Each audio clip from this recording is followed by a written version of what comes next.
Баба Аня. Баба Аня слепла. Медленно, незаметно предметы теряли контуры, мелочи скрывались в сероватой пелене, и она уже не пыталась напрягать глаза. Зрение слабело, но казалось, что это ее не огорчает.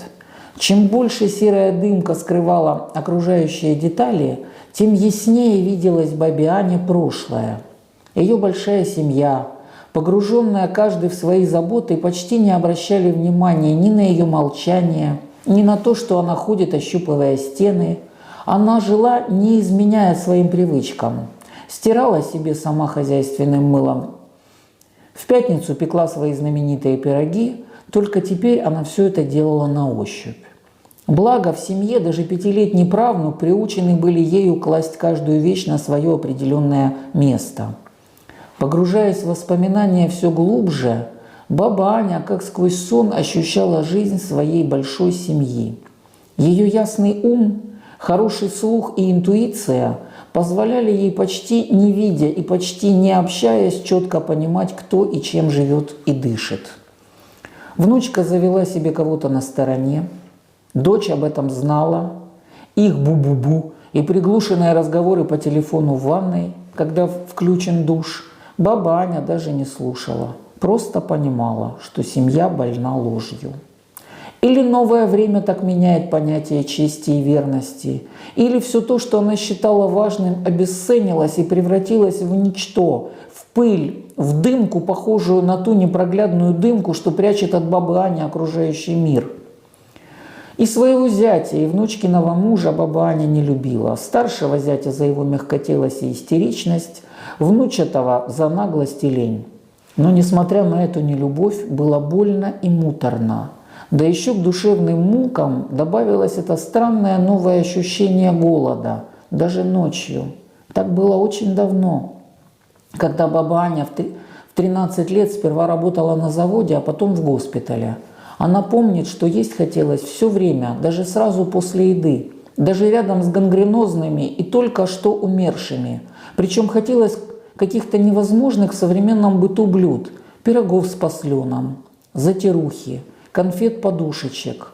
Баба Аня иногда даже во сне видела эти подушечки в пылинках табака или с прилипшей хлебной крошкой.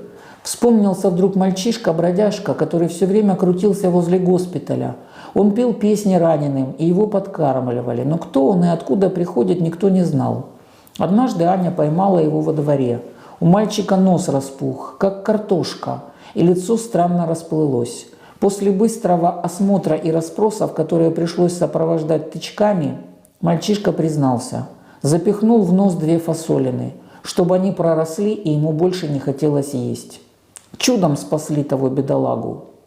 Тут же вспомнилось, как болела мама, и Аня отдавала свой хлеб ей. Она жила на морковном чае уже 2-й день, и в ушах звенела от голода. На трясущихся ногах принесла кашу в отдельную палату к тяжело раненому полковнику. У кровати сидела какая-то женщина, наверное, жена. Полковник уже не дышал. Аня поставила тарелку с серой кашей и расплывшейся капелькой масла в центре на тумбочку. Стояла и смотрела на тарелку, как завороженная. А женщина закрыла глаза полковнику, потом взяла ложку и стала торопливо есть. У Ани поплыло перед глазами. Она вышла из палаты и упала в коридоре. Кашу просочилась сквозь серую дымку. Тогда ее подобрали в коридоре какие-то выздоравливающие, сунули 3 таблетки глюкозы, отпустили домой, а дома соседи собрали по крошкам кто сухарик, кто крупы жменю, и как-то перебились тогда.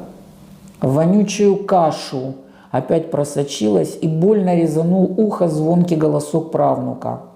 Баба Аня вдруг ясно увидела свой первый и, кажется, единственный поход в ресторан. Мишенька, покойный муж, на 1-ю годовщину свадьбы повел любимую Анюту в ресторан.